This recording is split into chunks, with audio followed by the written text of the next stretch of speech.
So good day everyone. We will discuss the chapter 2 entitled Crafting the Curriculum. So as we start, let's talk about the module overview, the teacher as a curriculum designer. A curriculum as a planned sequence of learning experience should be at the heart and mind of every teacher. Every teacher as a curricularist should be involved as designing a curriculum. In fact, it is one of the teacher's role as a curricularist. As such, you will be a part of intellectual journey of your learners. You will be providing them the necessary experiences that will enable the learner that what you intended them to learn. So as a curriculum designer, this task will not given much attention in the past. Every single day, a teacher designs a lesson or utilizes a curriculum that has been made and was previously written. Designing a curriculum is a very challenging task. It is here where the styles and creativity of the teachers come in. Thus, this module will provide the necessary concept and activities that you, as a teacher, can refer to as you prepare yourself to be a curriculum designer. So, let's begin to the lesson 1, the fundamentals of the curriculum designing. The content focus here is the building on Peter Oliva's 10 axioms for curriculum designers. So before a teacher design a curriculum, it would be a great importance to connect to the fundamental concept and ideas about the curriculum mentioned in Module 1 and 2. Curriculum designers, implementer, and evaluator should take in mind the following general axioms as a guide in a curriculum development by Olivia, year 2003. So, first, and the 10 axioms is the curriculum change is inevitable, necessary, and desirable. So, earlier, it was stated that one of the characteristics of curriculum is being dynamic. Because of this, teachers should respond to the changes and occur in school and its context. Societal development and knowledge revolution come so fast that the need to address the changing conditions require new curriculum and designs.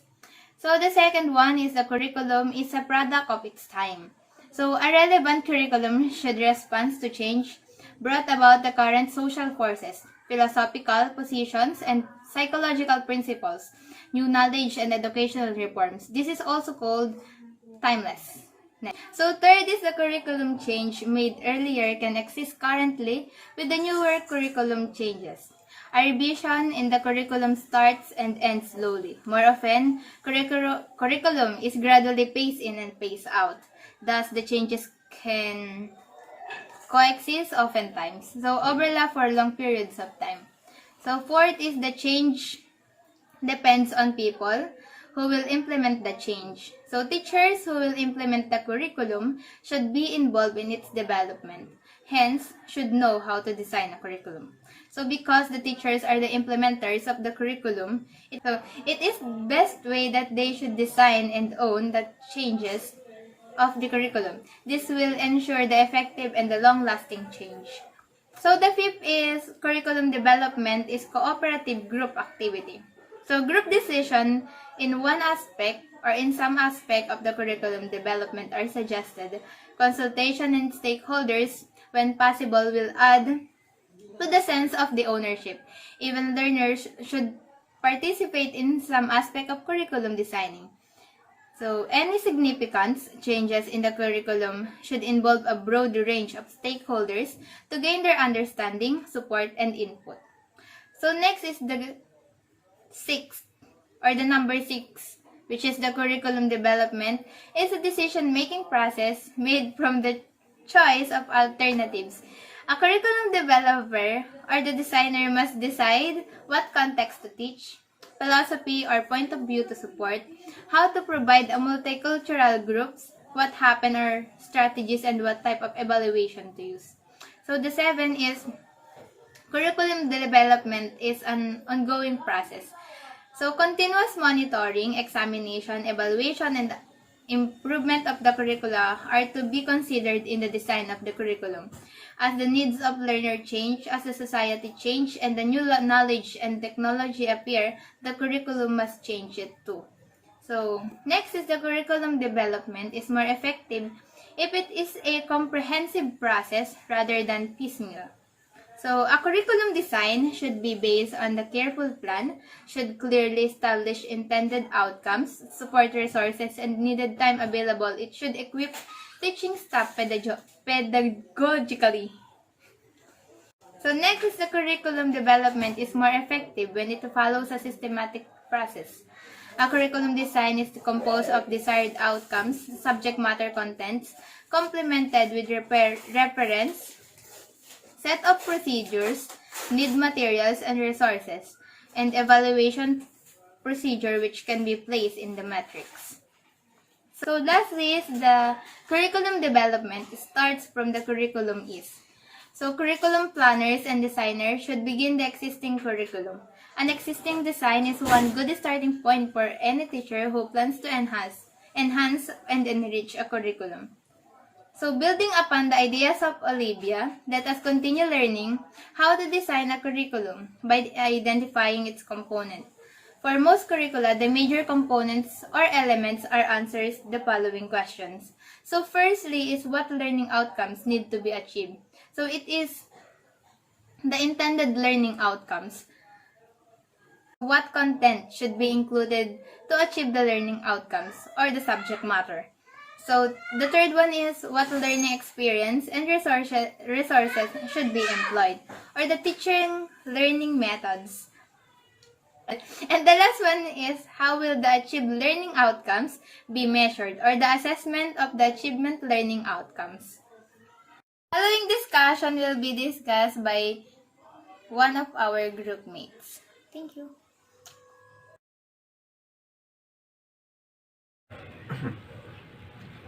Elements or component of a curriculum design.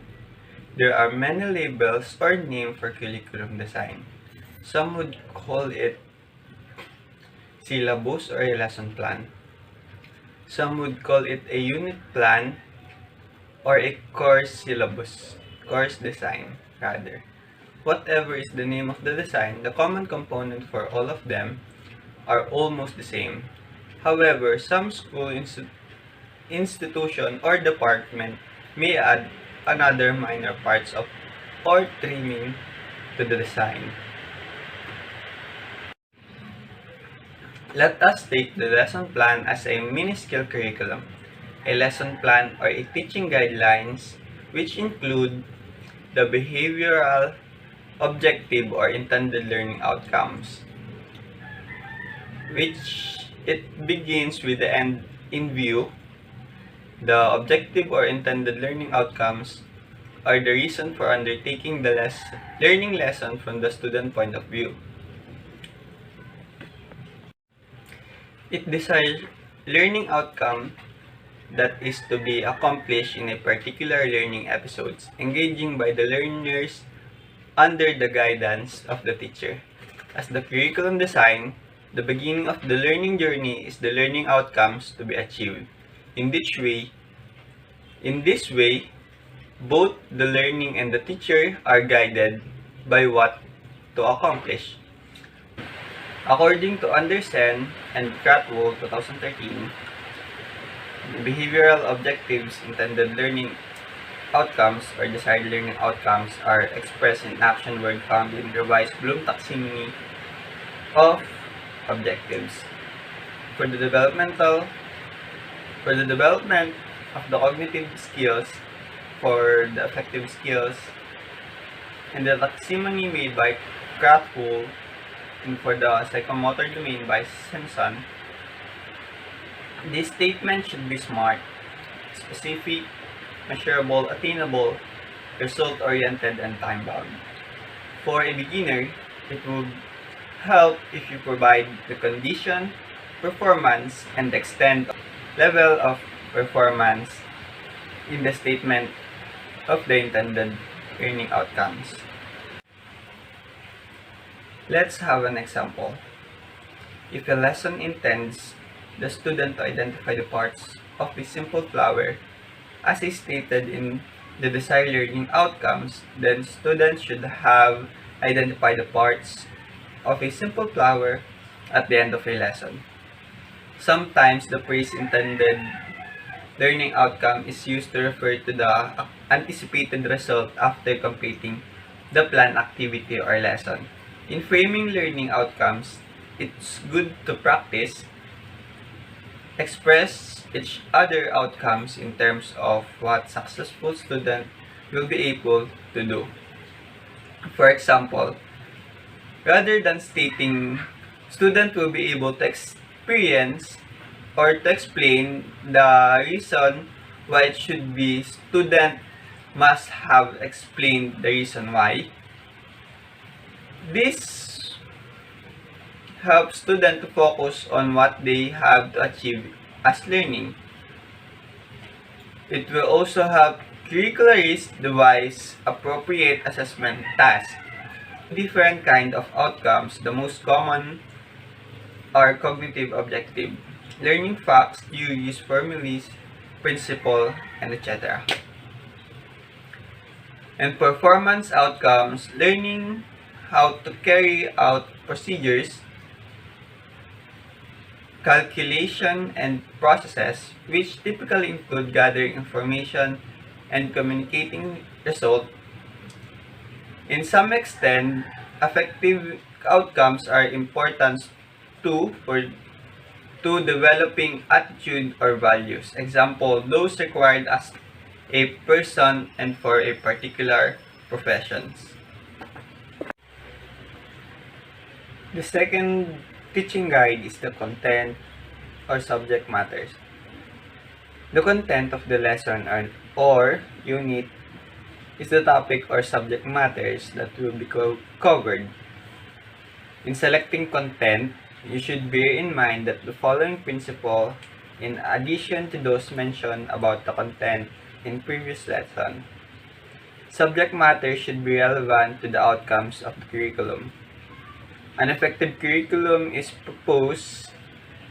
purposive and clearly focused on the planned learning outcomes. Subject matter should be appropriate to the level of the lesson or unit. An effective curriculum is progressive, leading students toward building on previous lessons. Content which are too basics or too advanced for the development level of the learners that make students either bored or baffled and affect their motivations to learning. And the last one is the subject matter should be up to date and if possible should be reflect current knowledge and concept. Now let's proceed to the references. The references follows the content. It tells where the content or subject matter has been taken. The references may be a book, a module, or any duplication. It must be bear with the author of materials and if possible the publication. Now let's have an example. Shipman, James, and Jerry Wilson et al. 2009. An Introduction to Physical Science. Houston Mifflin Co. Boston MA. As you can see, it has the author's name, the book, and the publication on it. Now let's have another example. Romo Salvador B. 2013. Horticulture and Explanatory Course. Marimar Publishing Incorporated, Quezon City. Now, again, as you can see, the author's name Romo Salvador B. 2013, and the book Horticulture and Explanatory Course, and the publication was in Lorimar Publishing Incorporated, Quezon City. Now, let's proceed to teaching and learning method. There are the activities where the learners derive experiences. It is always good to keep in mind that the teaching strategies that student will experience, for example, lectures, laboratory classes, fieldwork, etc., and make them learn. The teaching learning method should allow cooperation, competition, as well as individualism or independent learning among the students. For example, is the cooperative learning. Let's have an example for a cooperative learning. Activities allow students to work together. Students are guided to learn on their own to find solution to their problems. The role of teachers is to guide the students. Democratic progress or process is encouraged and other in place. Group projects and activities considerably enhance the curriculum. In cooperative learning, each of the members of the group should have idea or should help to find the solution for their problem. They should cooperate to each other so that they can enhance the solution to their problem. Now, let's have an example in the independent learnings. Activities allows learners to develop personal responsibilities. The degree of independence is to learn how to learn is enhanced. This strategy is more appropriate for the fast learners. Now, in competitive activities, where students will test their competences against other competitive activities, where students will test their competences against another in a healthy manners allow learners to perform to their maximum. Most successful individuals in their adult life are competitive. Even the early schooling are competitive. They mostly become survival in a very competitive world. Now, the use of various delivery modes. To provide learning experience is recommended. Online learnings and similar modes are increasingly important in many curricula, but this need to be planned carefully to be effective. Assessment and evaluation. Learning occurs most effectively when students receive feedback. When they receive information on what they have already or have not learned. The process by which this information is generated is assessment. It have three main forms. Self-assessment, through which students learn to monitor and evaluate their own learning. This should be a significant element of the curriculum because we aim to produce grades who are appropriately reflective and self-critical. The second one is the peer assessment, in which students provide feedback in each other learning. This can be viewed as the extension or self-assessment and presuppose trust and mutual respect. Research suggests that students can learn to judge each other's works as reliable as staff. The third is the teaching assessment, in which teachers prepare and administer tests and give feedback on the students' performance.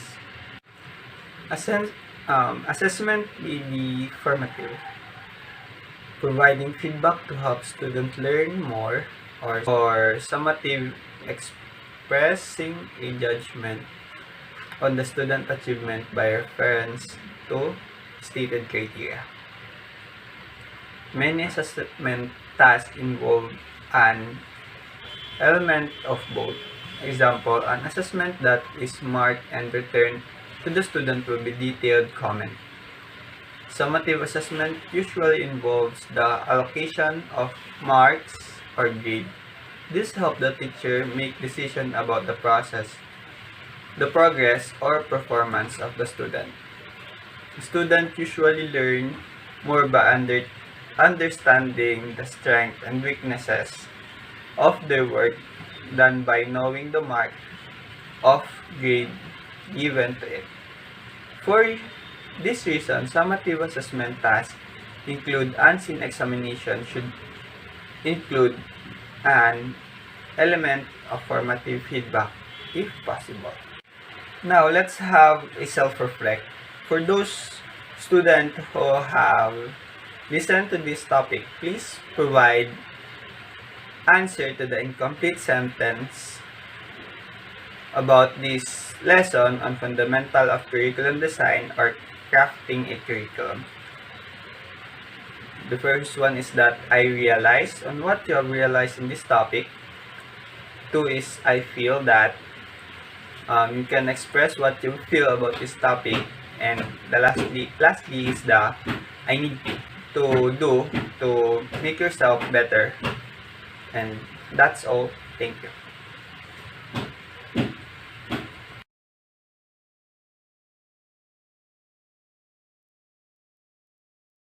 Lesson 2. Approaches to Curriculum Designing.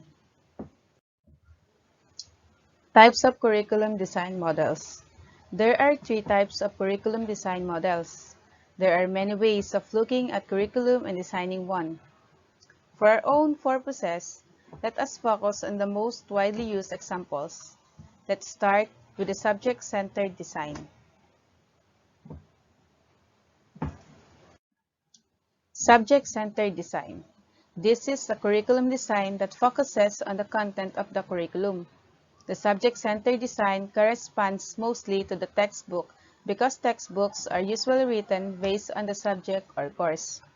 So, gaya ng nakasanayan natin, school hours are allocated to different school subjects such as science, mathematics, language, social studies, physical education, and others. This is the practice that we had here in the Philippines. So, most of the schools using this kind of structure and curriculum design aim for excellence in the specific subject discipline content. Subject-centered curriculum design has also some variations which are focused on the individual subject, specific discipline, and a combination of subjects or disciplines which are a broad field or interdisciplinary. Subject design is the oldest and so far the most familiar design for teachers, parents, and other laymen. In fact, marami pa ring teacher na nag-i-implement ng ganitong klaseng design until now.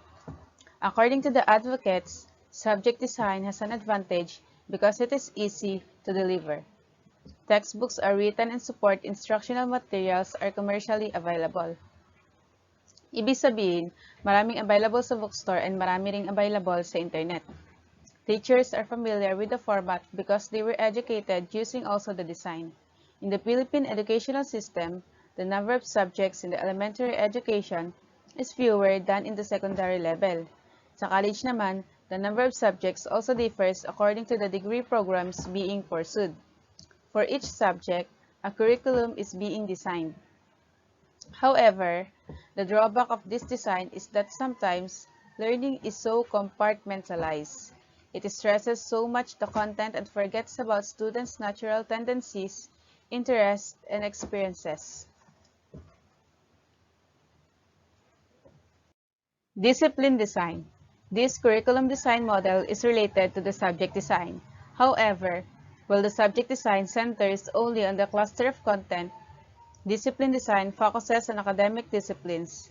Discipline refers to specific knowledge learned through a method which the scholars use to study a specific content of their fields. Students in history should learn the subject matter like historians. Students in biology should learn how the biologists learn. And so with the students in mathematics who should learn how mathematicians learn. In the same manner, teachers should teach how the scholars in the discipline will convey the particular knowledge. Discipline design model of curriculum is often used in college, but not in the elementary or secondary levels.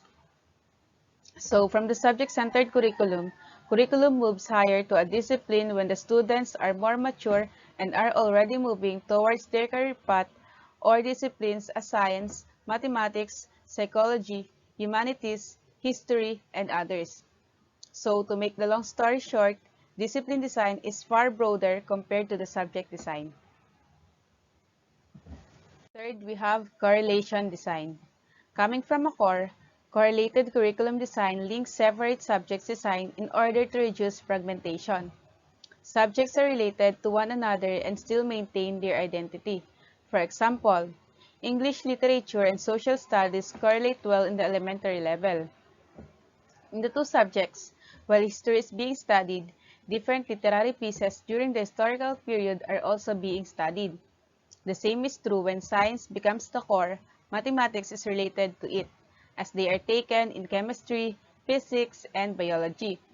So that's why may mga topic tayo sa science na kasama din doon sa subject natin sa history. May mga topics din tayo sa mathematics na inuulit pagpunta natin ng physics or chemistry. To use correlated design, teachers should come together and plan their lessons cooperatively. Fourth one, we have broad field design or interdisciplinary. So I know that you are familiar with the word interdisciplinary. Broad field design or interdisciplinary is a variation of the subject-centered design. This design was made to cure the compartmentalization of the separate subjects and integrate the contents that are related to one another. For example, the subjects are geography, economics, political science, anthropology, sociology, and history are fused into one subject called social studies. Language arts will include grammar, literature, linguistic, spelling, and composition. Sometimes, this design is called holistic curriculum. Broad fields draw around themes and integration. Interdisciplinary design is similar to thematic design, where a specific theme is identified and all other subjects areas revolve around the theme. The second type of curriculum design model is learner-centered design. If subject-centered design is the traditional one, the learner-centered design approach the progressivism. If you can still remember, progressivism views the learner as the center of the educative process. This emphasis is very strong in the elementary level. However, more concern has been placed on the secondary and even the tertiary levels. Although in high school, the subject or content has become the focus, and in the college level, the discipline is the center, both levels still recognize the importance of the learner in the curriculum. Here are some examples of curriculum designs which are learner-centered. The first one is child-centered design. This design is often attributed to the influence of John Dewey, Rousseau, Pestalozzi, and Froebel. This curriculum design is anchored on the needs and interests of the child. The learner is not considered a passive individual, but one who engages with his or her environment. One learns by doing. Learners actively create, construct meanings and understanding as viewed by the constructivist. In the child-centered design, learners interact with the teachers and environment. Thus, there is a collaborative effort on both sides to plan lessons, select content, and do activities together. Learning is a product of the child's interaction with the environment. Second, experience-centered design. This design is similar to the child-centered design. Although the focus remains to be the child, experience-centered design believes that the interests and needs of learners cannot be pre-planned. Ibig sabihin, hindi pwedeng ma-predict. So, the experiences of the learners become the starting point of the curriculum. Thus, the school environment is left open and free. Learners are made to choose from various activities that the teachers provides. The learners are empowered to shape their own learning from the different opportunities given by the teacher. In a school where experience-centered curriculum is provided, different learner centers are found, time is flexible, and children are free to make options. Activities revolve around different emphases such as touching, feeling, imagining, constructing, relating, and others. The emergence of multiple intelligence theory blends well with experience-centered curriculum design. Humanistic design. The key influence in this curriculum design is Abraham Maslow and Carl Rogers. Maslow's theory of self-actualization explains that a person who achieves this level is accepting of self, others, and nature. The person can achieve this state of self-actualization later in life but has to start the process while still in school. Then Carl Rogers, on the other hand, believed that a person can enhance self-directed learning by improving self-understanding, the basic attitude to guide behavior. So, maintindihan mo lang isang tao if first and foremost you understand the nature of yourself.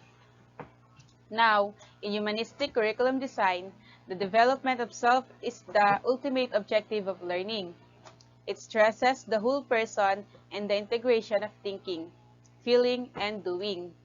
It considers the cognitive, affective, and psychomotor domains to be interconnected and must be addressed in the curriculum. It stresses the development of positive self-concept and interpersonal skills. The third type of curriculum design model is problem-centered design. Generally, problem-centered design draws on social problems, needs, and interests and abilities of the learners. Various problems are given emphasis. There are those that center on life situations, contemporary life problems, areas of living, and many others. In this curriculum, content cuts across subject boundaries and must be based on the needs, concerns, and abilities of the students. Two examples are given for the problem-centered design curriculum. Life situations design.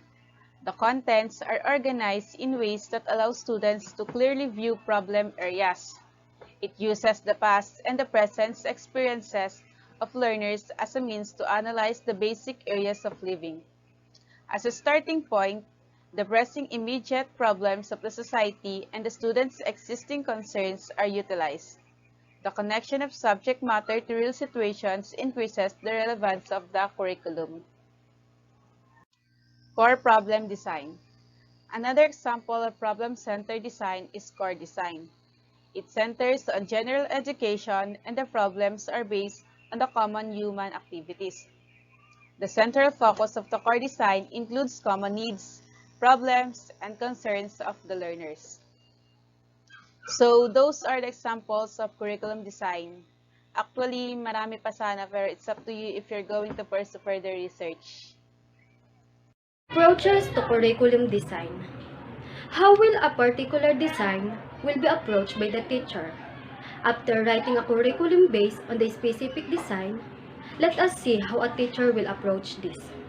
We will find out the utilization of the example design. First one is child or learner-centered approach.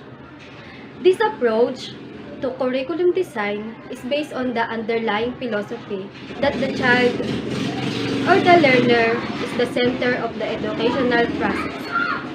It means that the curriculum is constructed based on the needs, interests, purposes, and abilities of the learners. Learner-centered approach views learners as active agents. They bring their own knowledge, past experience, education, and ideas. And this impacts how they take on board new information and learn. This approach sees learners as respondents to external stimuli. This is also known as student-centered learning. From its design, how should a child-centered curriculum be approached? Let us consider this principle. Principle of child-centered curriculum approach. Number 1 is acknowledge and respect the fundamental rights of the child. Make all activities revolve around the overall development of the learner. Number 3 is consider the uniqueness of every learner in a multicultural classroom. 4. Consider using differentiate instruction or teaching. And last is provide a motivating, supportive learning environment for all the learners. A child-centered program prioritizes understanding the whole child. Each child's culture, strength, challenges, interests, dreams, and fears inform program design. Curriculum instructional methods and individual goals. Child-centered educators honor the learner's curiosity, the capacity to drive their learning. The child-centered approach is illustrated in the example below. School X is anchored on the theory of multiple intelligences in all its curricular and co-curricular activities. Every classroom provides activities centered where children can learn on their own with the different learning resources. Learners can just choose which learning center to engage in with different researches. This arrangement allows for the capacity of every learner to be honed. It is also allows learning how to learn. Hence, will develop independence. The teacher acts as guide for every learner. The learner set the goal that can be done within the frame of time. Second example design is subject-centered approach. This is anchored on a curriculum design which prescribes separate distinct subjects for every educational level. Basic education, higher education, or vocational technical education. In a subject-centered approach to curriculum, each content area contains its own set of skills and concepts for mastering that content. For example, in science, students learn about the scientific method and science-related vocabulary. This knowledge is then used when students conduct experiments and investigations. This approach considers the following principles. The number 1 is the primary focus is the subject matter. The emphasis is on bits and pieces of information which may be detected from life. The subject matter serves as means of identifying problem of living. Learning means accumulation of content or knowledge. The last one is teacher roles is to dispense the content. These principles is philosophy of education designed to meet the needs of individual students. The 4 main characteristics of a student-centered learning model included voice, choice, competencies-based progression, and continuous monitoring of the student needs. Example of subject-centered approach is given below. In another setting, School Y aims to produce the best graduates in the school district. Every learner must excel in all academic subjects to be on the top of every academic competition. The higher the level of cognitive intelligence is, the better the learning. Hence, the focus of learning is mastery of the subject matter in terms of content. Every student is expected to be always on top in terms of mastery of disciplines. Memorization and drill are important learning skills. The school gives emphasis to intellectual development and sets aside emotional, psychomotor, and even value development. Success means mastery of the content. The last example design is problem-centered approach. This approach is based on design which assumes that in the process of living, children experience problems. Thus, problem solving enables the learners to become increasingly able to achieve complete or total development as individuals. This means that important mathematical ideas are embedded in engaging problems. Students develop understanding and skill as they explore a coherent set of problems, individually, in a group, or with a class. It provides a vehicle to achieve the goals and objectives and define in the curriculum. This approach is characterized by the following views and beliefs.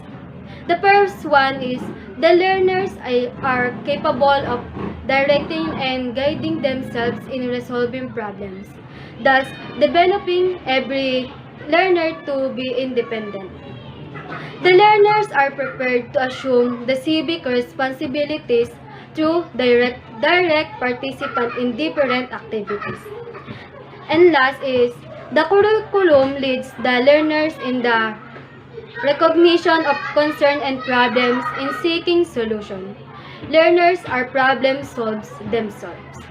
This view and beliefs in problem-centered approach helps students engage in authentic learning because they expose to real-life issues and skills, which are transferable to the real world.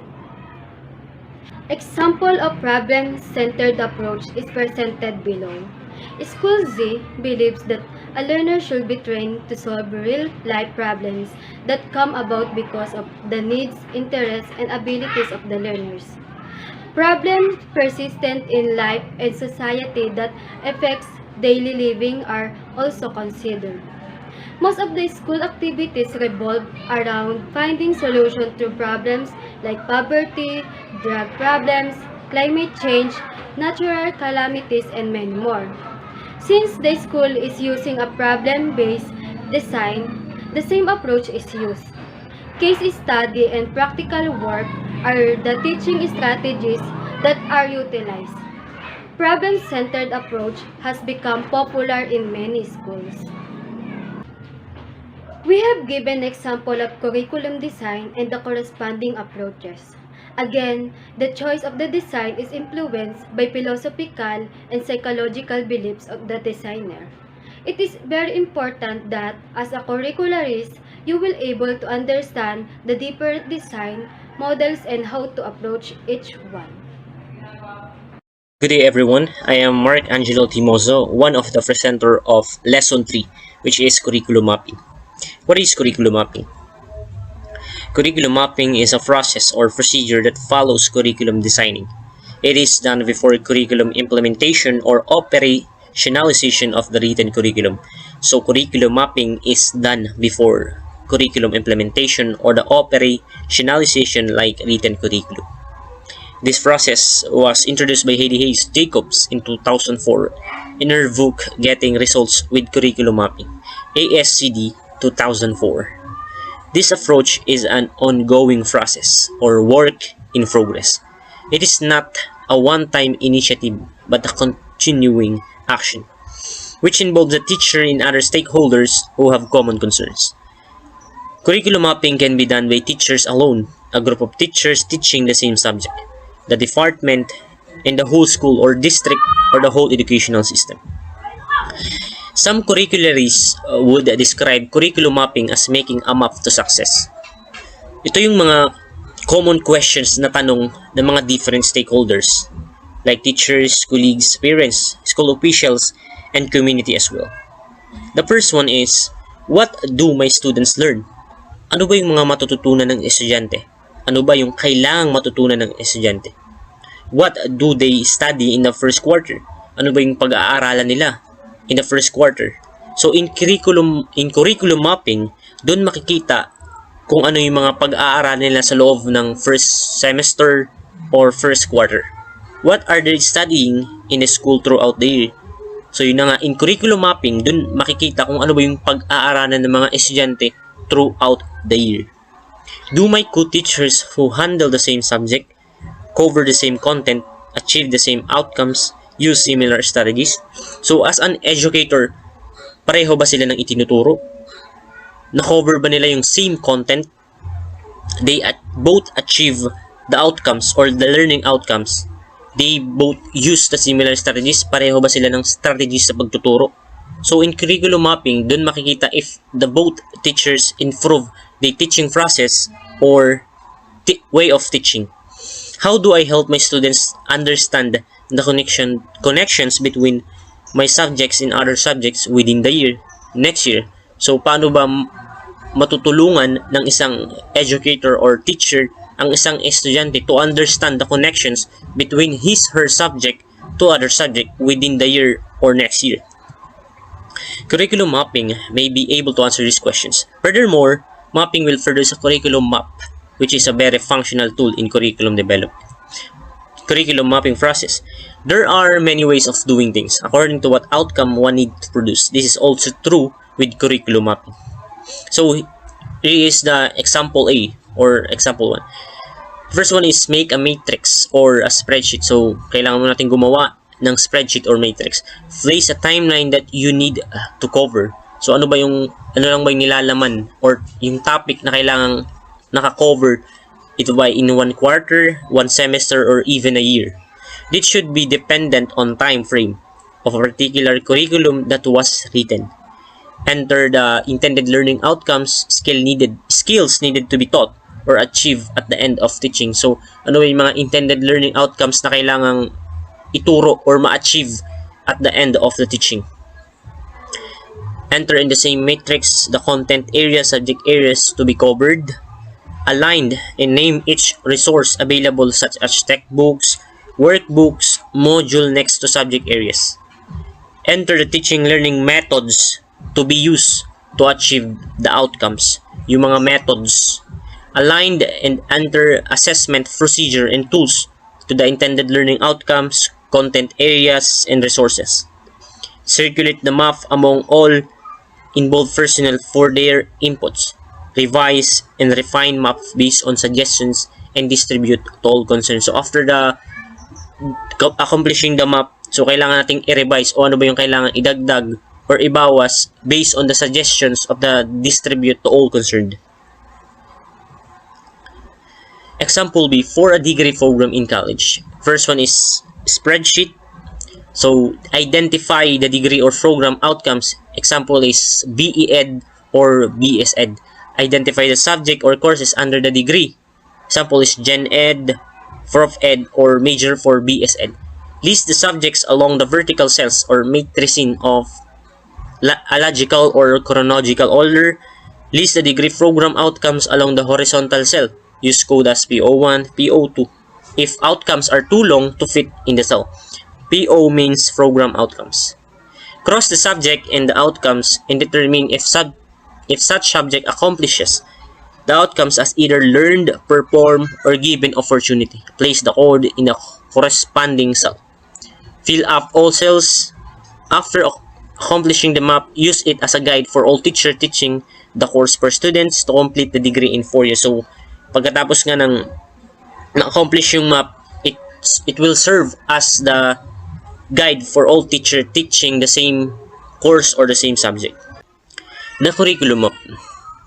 Curriculum maps are visual timelines that outline desired learning outcomes to be achieved, contents, skills, and values taught, instructional time, assessment to be used, and the overall student movement towards the attainment of the intended outcomes.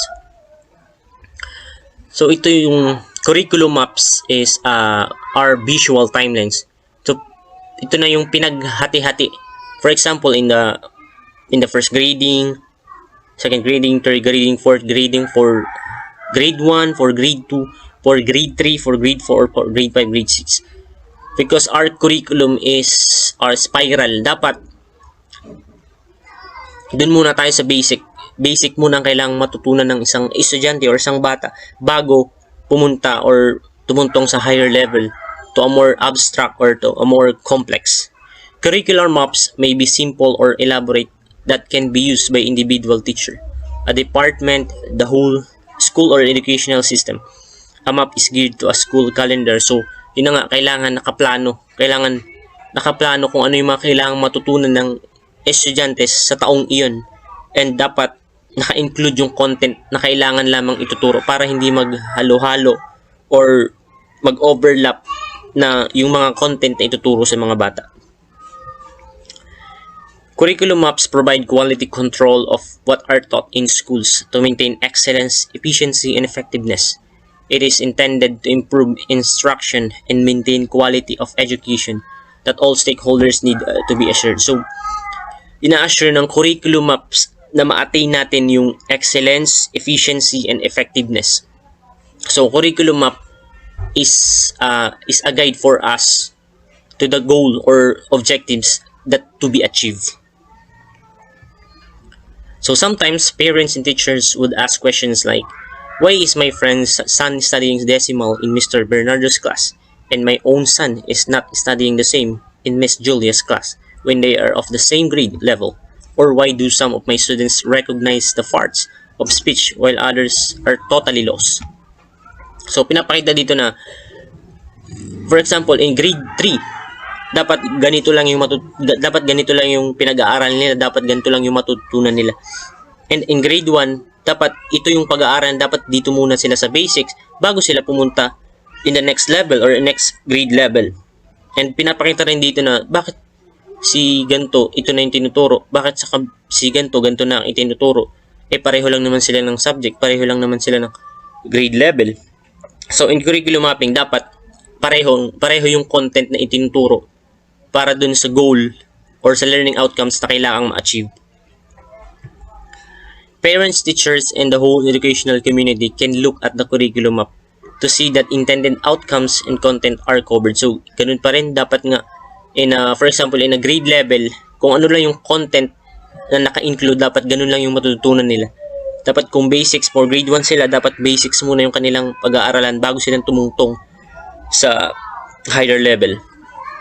A map can reassure stakeholders specific information for phasing and alignment of the subject horizontally or vertically. Kailangan yung matututunan ng mga bata, hindi lamang hanggang doon, hindi lang pantay, dapat paangat tayo.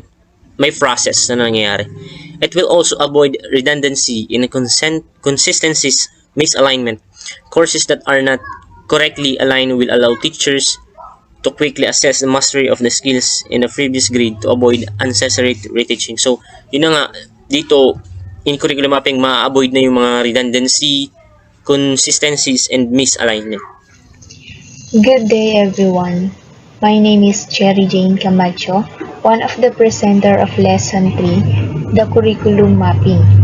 So, continuing the topic, there is horizontal alignment, called sometimes a spacing guide, will make all teachers teaching the same subject in a grade level follow the same timeline and accomplishing the same learning outcomes. This is necessary for state-mandated, standard-based assessment that we have in school. So tinawag nga itong pacing guide dahil ito ang nagiging pattern or halimbawa ng mga guro upang ituro ang parehong subject. Layunin nito na magkaroon ng isang timeline or outcomes na makikita sa mga estudyante. The second one is vertical alignment. We'll see to it that concept development, which may be in hierarchy or in spiral form, does not overlap but building from a simple to more complicated concept and skills. So ito namang vertical alignment ay nakatuon sa pagbuo ng konsepto mula sa simple hanggang sa maging komplikado na mahasa ang skill ng mga mag-aaral. Alignment, either vertical or horizontal, will also develop interdisciplinary connections among teacher and students, between and among courses. Teacher can verify that skills and content are addressed in other courses or to higher levels, thus making learning more relevant. Sa mga courses may tinutukoy na alignment, maaaring vertical o horizontal, na parehong nagbibigay ng makabuluhang ugnayan para sa pagkatuto. A curriculum map is always a work in progress that enables the teacher or the curriculum review team to create and recreate the curriculum. It provides a good information for modification of curriculum.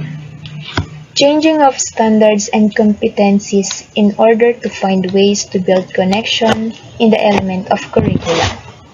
Curriculum map ang nagiging guide ng mga guro upang bumuo ng maayos na nilalaman para sa curricula. It was a guide that can align things to teach. Based on the CHED OBE Handbook 2014, example of curriculum map. So, may pinakita ditong dalawang example. The sample A is for basic education and sample B is for a college level. So, this is the sample A. Excerpt from DepEd Curriculum Guide for Science show a sample of map for quarter 1 and 2. A column for code was not included. So, pinakita dito yung content na maaaring ituro para sa quarter 1 ng grade 3 in science. The content standard, performance standard, learning competencies, and learning materials.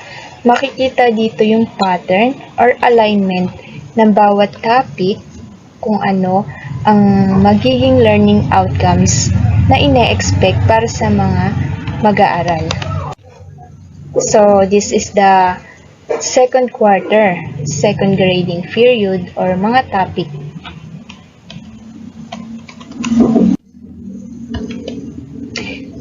Dito naman pinapakita yung mga content or subjects matter na kailangan for a grade level for every quarter for the subject, for the alignment para maipakita or may guide ang isang guro kung ano yung dapat nilang ituro. So, this is the sample B, curriculum map for Bachelor of Elementary Education. For college level na to, pinapakita dito yung mga subjects, sample subjects, and ina-expect na outcomes.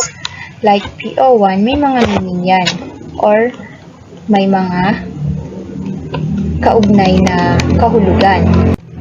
So, for the better learning, L stands for learn outcomes, knowledge, skills, values, outcomes achieved in the subject. P stands for practice the learned outcomes, knowledge, skill, values. O, opportunity to learn and practice, opportunities to learn and practice knowledge, skills, values, but not taught formally. PO1 stands for applied basic and higher 21st century skills. PO2, acquire deep understanding of the learning process.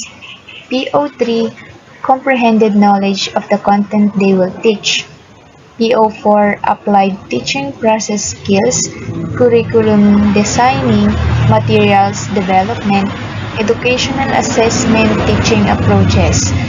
PO5 stands for facilitated learning of different types of learners in diverse learning environments.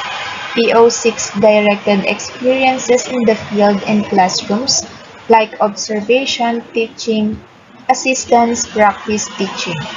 PO7 was the demonstrated professional and ethical standard of the professions.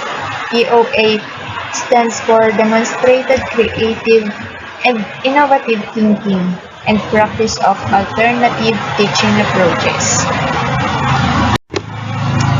And for the topic of curriculum mapping, that's all. Thank you.